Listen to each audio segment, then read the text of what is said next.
Welcome to Socialcast, your go-to place to learn about marketing, the latest social media news, and insights. Brought to you by Social Bakers. On this episode, we're going to be diving into social media trends with exclusive Social Bakers data. Welcome to the first ever Social Bakers podcast. We're calling it the Social Bakers Cast, and we're pretty excited. But there's a lot for you to look forward to as well. We're going to try to make sure that every episode we do is really valuable. And to do that, we have three hosts who'll be hosting it. So maybe I'll let you guys introduce yourselves. Daniele, do you want to start? Sure. My name is Daniele Neto. I'm from Brazil. But I live in Prague with these lovely people, and not with them in the same house, by the way, just in the same city. Thanks for clarifying. Yeah. And I am currently the global head of pre-sales and the director of the Sales Academy at Social Bakers. Hi, I'm Omri Erel from Israel originally. Been in Prague for a year. I'm the SVP Marketing in Social Bakers, making sure everything is ticking fine. And I'm glad to be here. Yeah, and as for me, I'm Mantas. You likely seen me on a few of our live videos. I head up the content team here, and I really wanted this to happen for a long time now, so I'm pretty excited. And where are you from? I'm from Lithuania, yeah, a small country. So this is a very diverse group of hosts. Yeah. Yeah, so is Social Bakers. Exactly. Yeah. So it's inevitable that we're going to end up with many countries representing. Yes, you probably hear we have 40 different nationalities, I believe, in this company. So there's going to be people from all over the world coming to the podcast as well. Yeah. That's cool. Well, what is there to look forward to? So I think three of us are going to be the hosts, but we're going to invite a lot of people to be a part of this. Of course, influencers among them. Some of them are clients.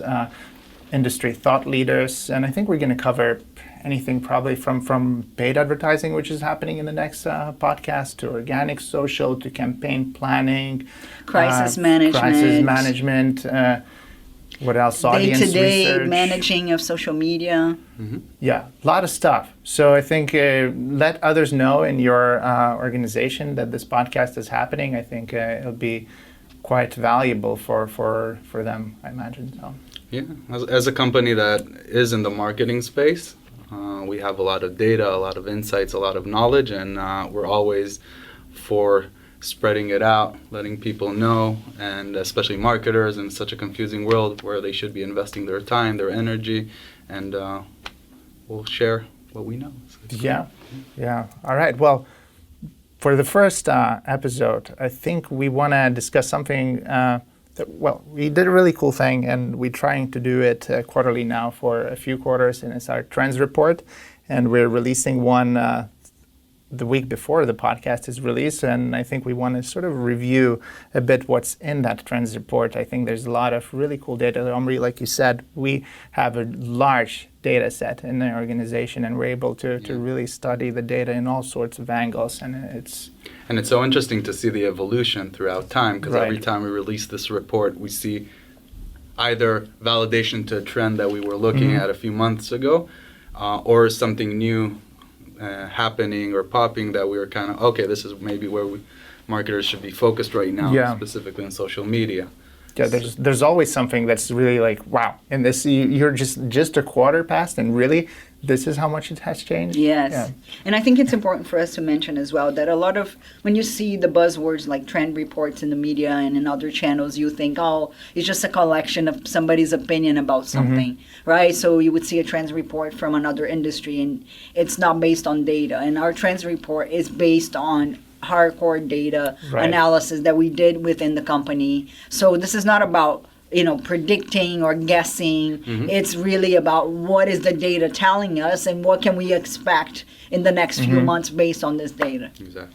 Yeah, so we're going to dive right into it. The link to the report is, of course, included in the podcast description of the episode. And I think let's dive in. We're going to try to describe the data as accurately as we can for those listening. The first point in the first sort of data point in the report that I think is really quite surprising, and it's looking at audience activity engagement, and user engagement, activity, and audience size for Facebook and Instagram, but for top 50 largest brands on Facebook and Instagram. So I think that's important to consider. But the obvious thing here is that the audience size for those brands is now just as big on Instagram as it is for Facebook. And I think that's just like a huge point of validation for brands, right? Yeah, I mean, if we look at the trends report from the same period of last year, the audience size for Instagram was not the same as Facebook. Facebook still had a much larger audience, but the engagement was quite big.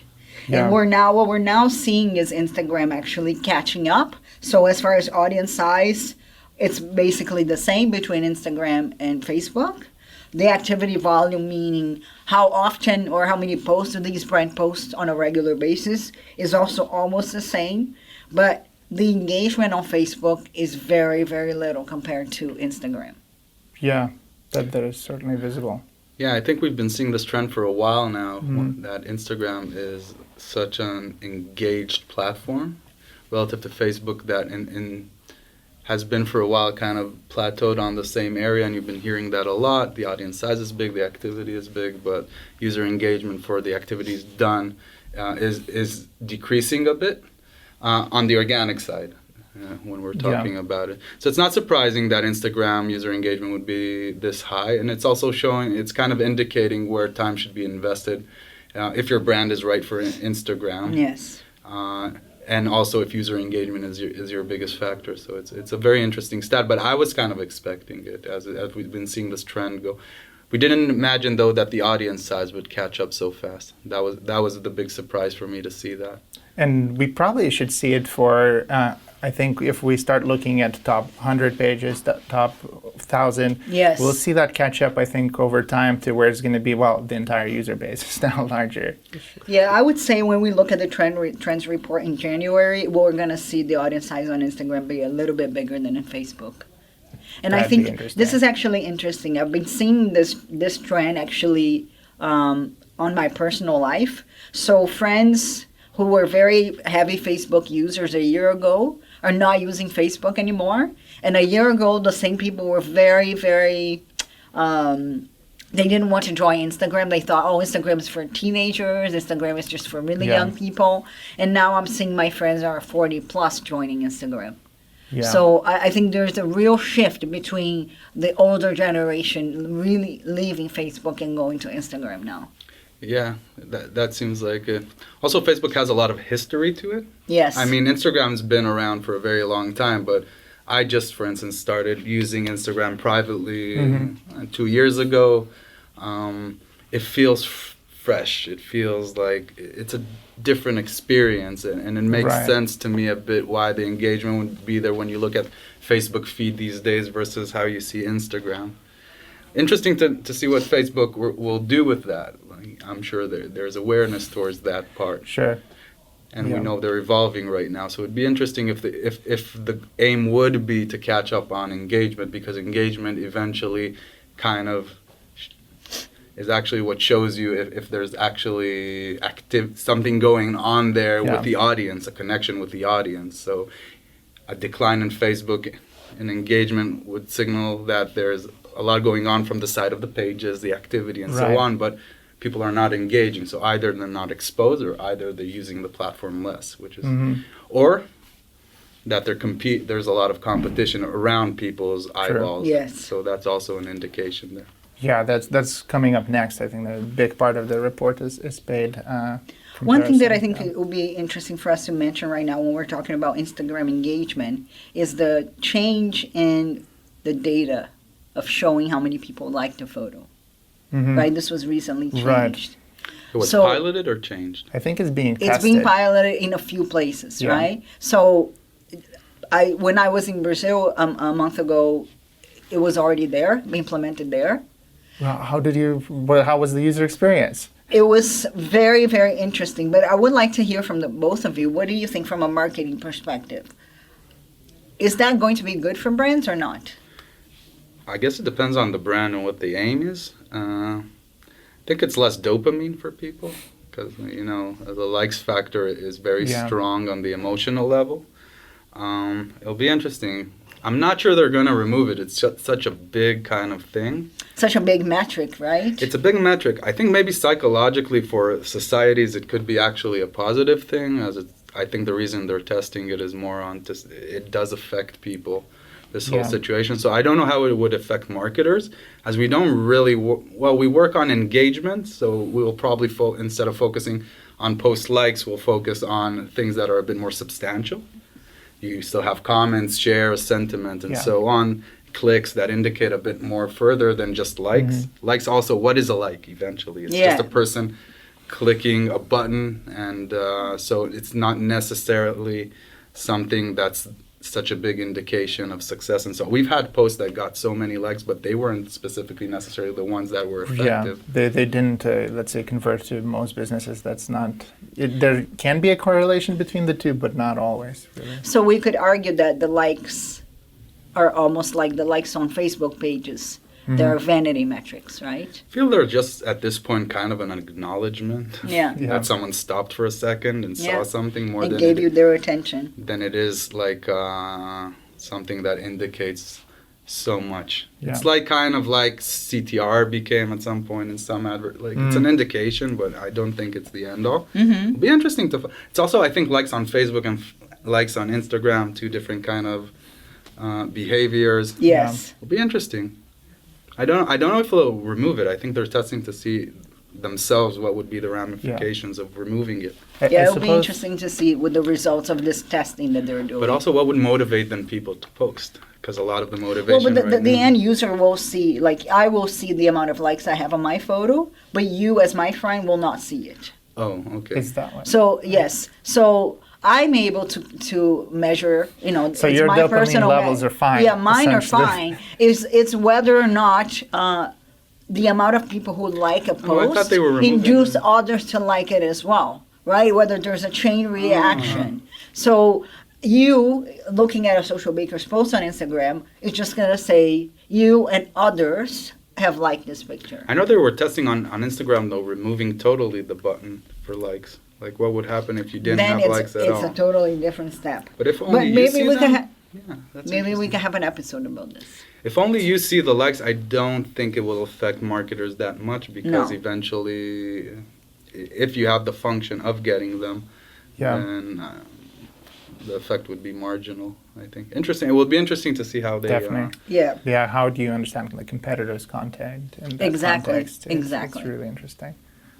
Talking about Instagram a bit deeper, the kind of post types we have, Facebook versus Instagram.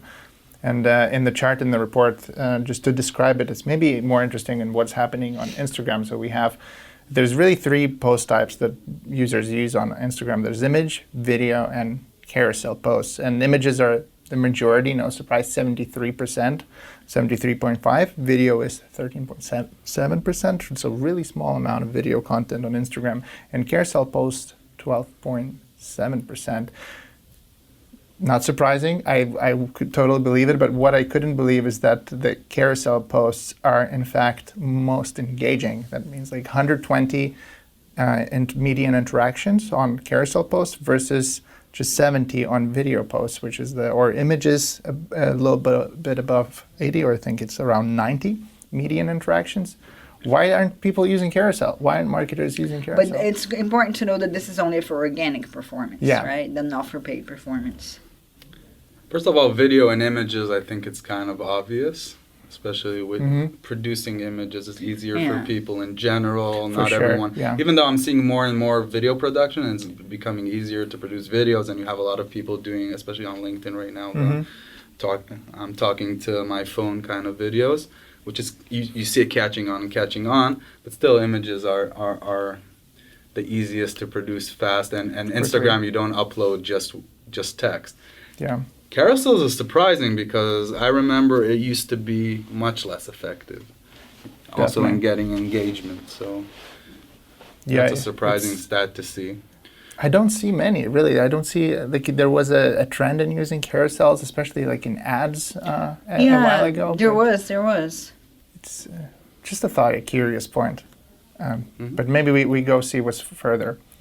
breakdown between different brands on Facebook and Instagram. It just shows that the platforms are a little bit different in their nature. On Facebook, it's really mostly e-commerce still, retail as well. But on Instagram, it's really about fashion and beauty, as it has been for the past years. Yeah, so for the total interactions of brands' profiles on Instagram, the number one is fashion, second is beauty, as you mentioned, third e-commerce. But the interesting ones come with the auto in fourth. Right. Yeah. Which is quite interesting. How many percent is auto? So fashion is like 28 and auto is 10.5%. Yeah. And auto comes before the retail and electronic and sporting goods. So car fans and people who are into the car brands really interact a lot. Yeah, well, it's a visual platform. Exactly Yes. what I was going to say. I think you can really So see that fashion, in these beauty, and results. cars are just fit for it. Yeah, I would say that Facebook is also fit for things that are less imagery based, like opinions, text, and services, and e-commerce. Their carousel, by the way, e-commerce uses a lot of carousel Yeah, very advertising, so effectively. it's very effective. It just seems like a natural split to me to see this, especially when Instagram originally was used more by beauty and fashion as a business orientation these days. So would you say Exactly. there's a sort of a difference maybe between the kind of industries that really need to drive like action and drive people to their web, like e-commerce, versus people or marketers who are a bit more focused on branding, let's say? Yes, I think even Facebook are right now moving more into e-commerce and as they identified it. And yeah, each platform has different orientations. You want B2B, LinkedIn would be Sure. the natural place. You're more a visual brand or you use more influencers and elements like that. Instagram would be the natural place to be. I find Facebook to be a more general kind of platform. Older, bigger, more spread, and Instagram is going there right now, but it hasn't caught on in most of. It's more on the visual level still. Yeah, I guess it just validates what we kind of suspected. But going into paid, I think that's when things really get interesting.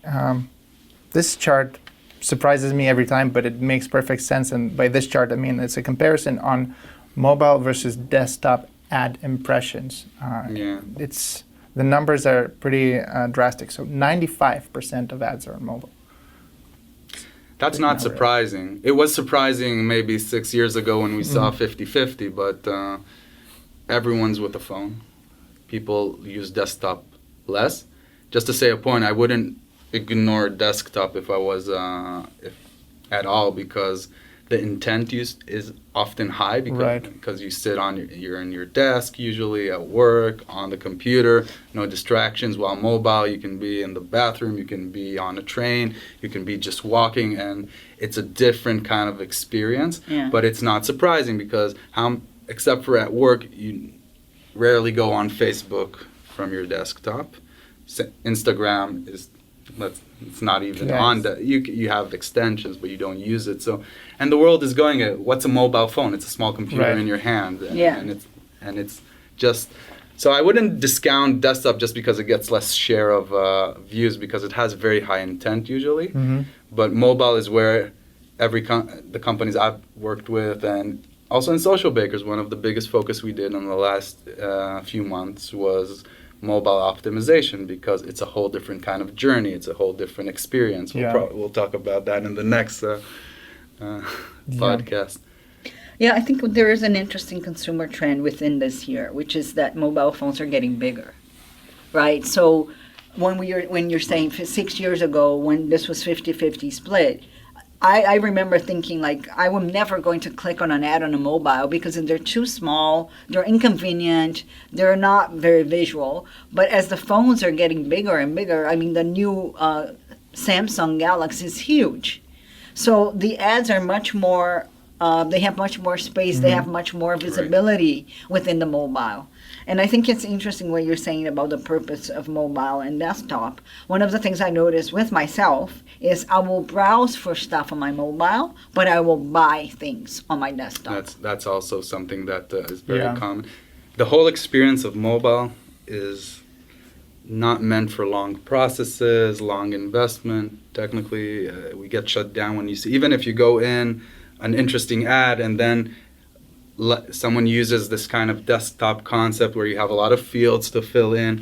It's not the same experience in mobile. Yes. I would even say we're triggered at this point to not want to fill it, like to stop here, say, okay, I got the information, then move to the desktop and complete the whole thing. I did that yesterday with a flight. Like, I was looking at flights online, but to do the whole registration, payment, everything, I did it on desktop. By the way, this talks a lot to attribution. As we move forward, will see more and more this kind of effect of we start in one device, move to another and another. But also this teaches that if you're focusing on mobile, you need to simplify the experience as much as you can to get the person inside. And later, if you need to get more out of him, maybe the experience in the desktop should be there. So it's a different journey to focus on. Up to the level of the keyboards, people don't notice often that when you enter a field in your mobile, it can be different keyboards, and oftentimes a company will put the normal keyboard. It makes everything complicated when you only need a number. So there's more factors involved to understand.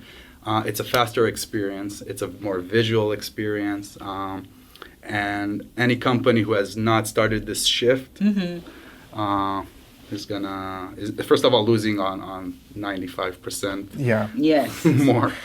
But also, it's just where it's going. I think desktops will stay, but their function will be more for professional work and less for unless you're my dad. I mean, like you yourself said, just reflecting kind of how I use my phone. It's in between things. Like you use it, and your desktop, it's a commitment. You sit down, you have 30 minutes to do something. It's a different. Yeah, absolutely. So the lesson here is don't ignore desktop just because mobile is up there. That's for sure. Desktop is solid, especially in B2B and areas where I wouldn't discount desktop. Yes.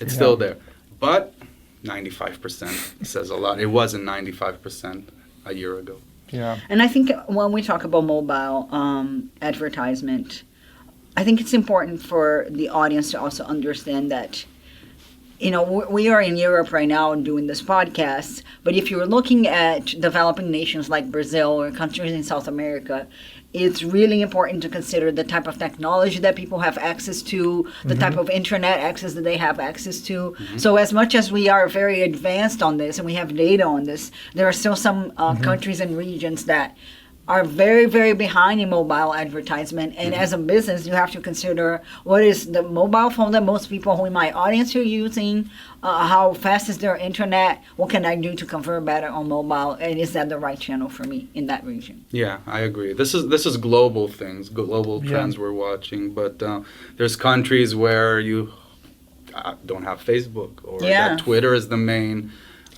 social player. channel. Yeah. Of course, always adapted to your territory. But one trend I have been seeing more and more, and this is relative to online, is local businesses are becoming much more global these days, the same as we are. Right. We say if it was 20, 30 years ago, we would be in Prague, Czech Republic, and around, or maybe have some business in different countries. But we, from our headquarters here, can reach globally. Yes. So it's very important to remember that we are these days in a global game. So especially if you're SaaS or you're software or something that can sell across the board.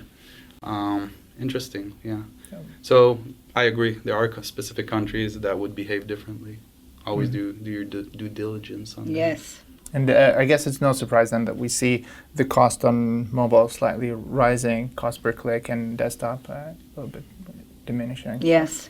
Yeah, that makes sense. It used to be that mobile was like the cheap place. So the super cheap ads. Yeah, and then Instagram story advertising came, and that was the best place to go because it's always, if you adopt it first, it'll be the lowest cost, and if it's relevant, but it's not going to stay. We can start seeing by the data, it's not, the prices are going up right now in mobile, and it just makes sense. Yeah.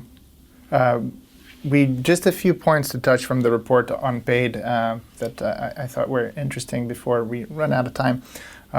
The click-through rates, something that I thought maybe that would be new to the audience, the click-through rate on the ad placement for Facebook suggested video, really high. It's the second most converting placement.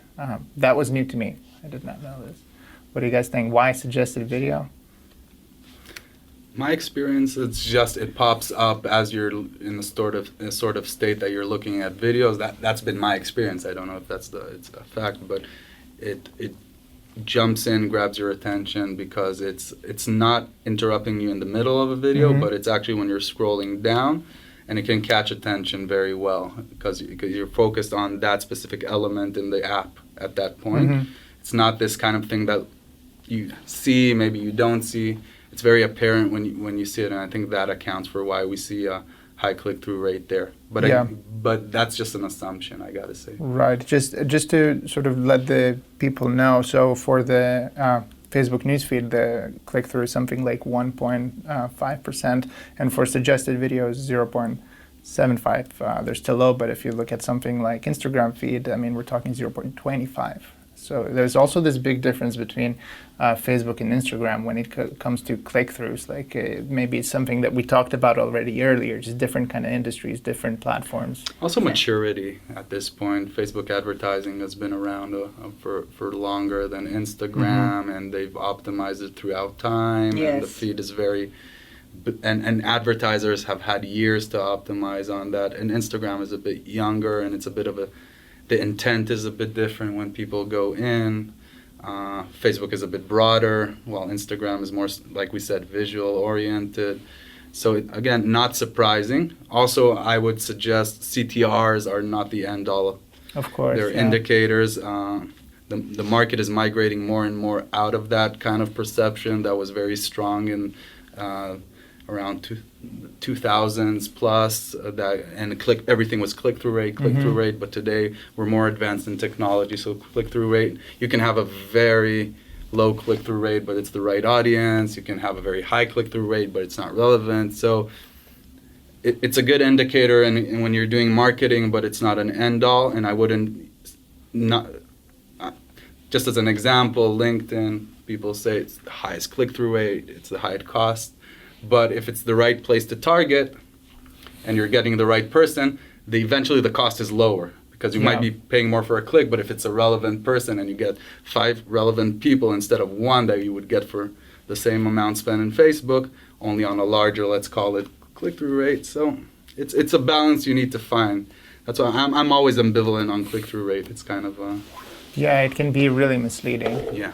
But the stat show it's still lowest on Facebook feed by comparison to anything. Instagram feed stories. It's really interesting. I would suggest just for anyone who's in these things, go in and see what actually because we were sitting earlier and we went over the video feed. It just pops out with the video. Yeah, and it's very similar to old school TV type of advertisement format. And I think when you're watching videos, you're much more relaxed and you're less in control, let's say, of what of your rationality, right? Point. Like when you're watching videos, you're just there relaxing. So you're much more, maybe more susceptible to clicking on an ad. It's like, oh, let me check this out. Who knows? I think there's some psychological aspect to this. And companies are getting pretty good at video ads, I think. Yes. It wasn't great a couple of years ago. No, it wasn't. It wasn't. Yeah, it's becoming easier to produce also high quality videos. Because of the mobile phones and all the technology that people have access to, so. Yeah, there was I think it took us time as marketers to go from like making ads for TV and then really tailoring it for social media. Yeah, absolutely. It was a slow process. This chart, to explain it to the audience, I thought it was quite curious that it looks like finally marketers are starting to invest their money on the best posts. Like they're starting to predict where they should promote, like which posts to boost. And that's something for the first time that we're seeing that overall, when you look at the overall pie, finally marketers are promoting more A+ and B posts or A posts than before. And it's really new. That just means they're getting better return on their spend. And I think it could have a lot to do with the marketing technology that's available to help them. I think to clarify to the audience, an A plus and an A post is our algorithm that can, using artificial intelligence to identify if a post, the probability of success of a post and scoring it. So I think as technologies, eventually online has always been this, unlike the physical world, a place in which you're in darkness. Okay, so if you have a physical shop, you have people coming in, you see them, you see where they're looking, you can have assumptions, but online you don't have that. So you need technology to tell you stories. And in the beginning, the story was told by analytics, and it was a basic story. So you knew how many people came in, how many of them bounced out, which meant that they were not relevant to the text. And now we're seeing a new wave of marketing technology that uses much smarter systems that can have probability predictions and tell you the probability of this happening is much higher. And that's an exciting thing for us because it sheds so much light into and takes out the guesswork that how did you do advertising on Facebook in 2013? You put like 1 million posts, whatever worked, you reduce, then you duplicate it, and you based yourself... Like trial and error, right? Try and error. And this kind and of you takes wasted it out. so much money and so many resources doing that. Yeah. It was better than investing in a commercial that would cost, millions of dollars. Yes. So it was fresh back then. But right now, if you have a tool that shows, oh, this post is amazing, boost it. So, and like our software does, it just tells you what to do. So it takes out the guesswork. And it's consistent, and it's devout of opinion. It's just results. I was just going to say, it's shocking sometimes when I go to some conferences or I do some presentations. Sometimes I take posts and I ask the audience, which post do you think got more engagement? And they could be very similar posts, like something from Rihanna, from Fenty Beauty or something like that. And 80% of the time, the audience gets it wrong. Yeah. Because people will judge a post, the quality of a post, by how colorful it is, about how the product is placed, the lighting. And our technology and many other technologies are able to recognize, not based on that, but based on the data, on the previous data, on the machine learning of it. So this is really, really interesting. So important. People have opinions, and opinions aren't based on reality usually. They're based on experience. Yeah. So they're very, very biased, and it's been proven. So, and I think every marketer kind of experiences everyone. First of all, your work is very exposed, so everyone sees it. So, and everyone's a critic, and everyone knows how to do it better. Yeah. So the more you have technology and numbers to show to back up your decisions, really. Then it removes a lot of tension, but it's so important for results. And this is how we function in Social Bakers. It's about, we have ideas, we execute them, but then we have numbers to back them up, and then learning from the numbers and the predictions, we can get more and more and more, and then it leaves the realm of kind of opinions. It leaves creativity, because that's the aspect in which you create the idea. Yeah. Oh my God, Mantos, I have a great idea, let's do this. And then we test it. And that's a nice thing about online. You can test small, whatever works, you increase it. So it's not surprising. I think it will get more and more and more advanced as we go. It will never replace the human side to it, at least not now. But Sure. But it's not surprising. We need more clarity. We need to understand the journey, the customer journey. That's a big thing right now. Yeah, we ran last week, I think it was we ran a game show where we tried to predict the grade of a post versus the Social Bakers AI, and I got it wrong like 70% of the time. So there's just, you can work in marketing for a long time, but it's impossible to predict it accurately. Well, we're just not as good as the machine learning, right? Don't say that. That's so sad. No, I mean at this part No, of the prediction, right? Because like Omri is saying, the human brain and the personality and the ideas, they have its value, but not when it comes to prediction. Yeah, we're not very good at predicting things in our own personal life, even less with content on social media, you know? Yeah, it's usually in hindsight where you're like, of course, that's why it worked. But I think this is a really important for those marketers who are not using technology to invest in the right content.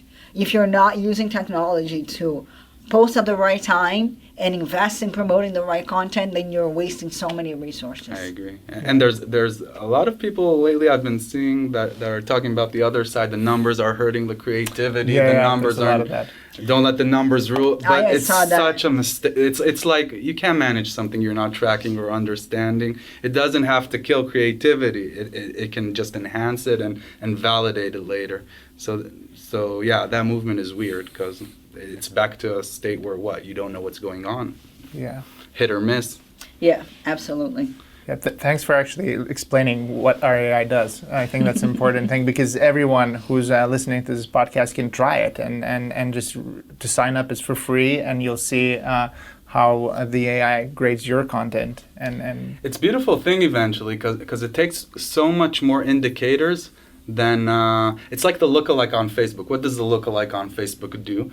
Lookalike audiences. Yeah, when you use them. It takes the audience that you have, that you selected, and it finds around 15,000 common indicators that repeat itself, and then it matches it to other people that match the. Now you couldn't do that as a human being. Yeah, you would say, No. this is how many of them have an affinity to. So it's just these are amazing systems that can save you hours of work and be more accurate, and that's where we're investing a lot in this technology, and I think it's critical, especially if you're posting a lot and you're putting a lot of things, and efficiency is the key here. So get a prediction. Yeah, and I travel a lot and I get to talk to people from all different kinds of organizations and industries from all over the world. And one of the things that I think the people who are doing social media right, they know where to focus the human brain and they know where to focus the machine brain. Right? You don't want to say, oh, I should be doing this, I will do this better. Everybody has their strengths and weaknesses. And like Omri's saying, I am not able to analyze a 15,000 data set. AI is. But when it comes to writing a really good call to action or sitting down with a photographer and doing a great brief and doing some great images, then the computer is not going to do that. True. So make sure you focus the brain where the brain has its strengths and the machine where the machine is going to save you time and money. yeah, you're right. Except there was an article recently about which company was it that started using AI for writing ads and the AI started converting better. I saw that. It did? Yes. Yes. It's like, okay. Maybe I will take out the new- part of writing the call to action. Yeah. So I guess if with the right especially in performance style of yeah. All right. Well, there's maybe we should start looking for another profession. basically, yeah. After this podcast, I'm gonna look what's out there. Yeah. But there's a whole other section to this report that's about influencer marketing. I think we're gonna leave it for you, for the audience to download and see what's there, and we're gonna end here. But I think it was a really nice sort of start of our podcast, and I'm really excited about what we're gonna do next. Yeah, me too. And I advise people to tune in. We have a lot to share, and it's going to be very cool and fun. Yes, absolutely. And our next episode is going to be all about paid. Mm-hmm. So don't forget to check it out because we're going to be diving very deep into the topic. Yeah. All right. So we'll see you next time. Thank you. Thanks for joining. Thank you.